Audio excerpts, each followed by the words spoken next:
But I think for entrepreneurs, if you think you have the special sauce, you got to go all in on yourself. I love that. Did you have a lot of people that hated on you or doubted you when you were building your business? I mean, I'm a woman who's been very successful. Of course, I've had other people who has hated on me. It's just part of the process. So the way that I deal with that is I just try to empower as many women as possible. Right. So how did you personally find that self-belief to go generate millions and millions of dollars? Because a lot of people, they'll doubt themselves when they start out. They kind of get worried about people saying stuff about them. They're going out of the box. How did you find the self-belief to make millions of dollars? You just have to not care, you know? And the things that I was building a company that was making people's lives happier and healthier. So I was excited every single day. There was nothing that was going to get in the way of me building an empire across the country that I thought was improving people's lives. And normally, the people that have something to say about that are people who normally sit on the sidelines and aren't actually doing the work. So why would I care what they have to say anyway? They're watching from the bleachers. They're not actually in the game. Exactly. And you know, the cheap seats are called cheap seats for a reason. Wow.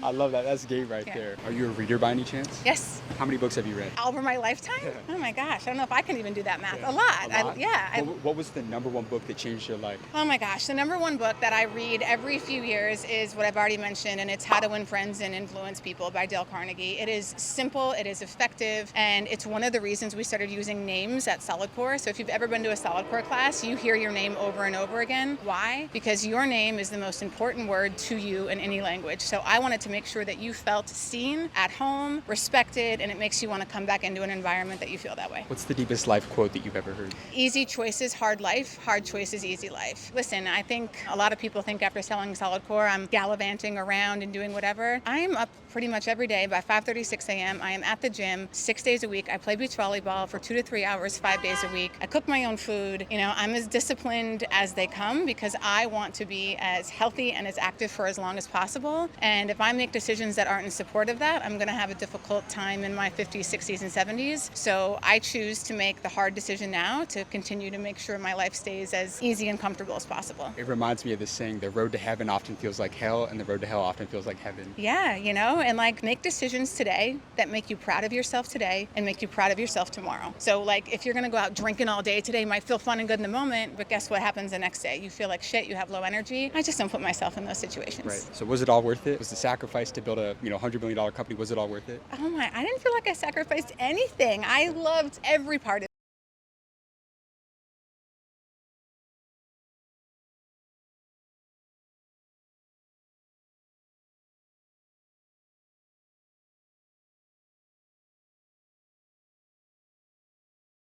Remember, empires aren't built on applause, they're built on persistence. Stay focused, stay bold, and keep rising.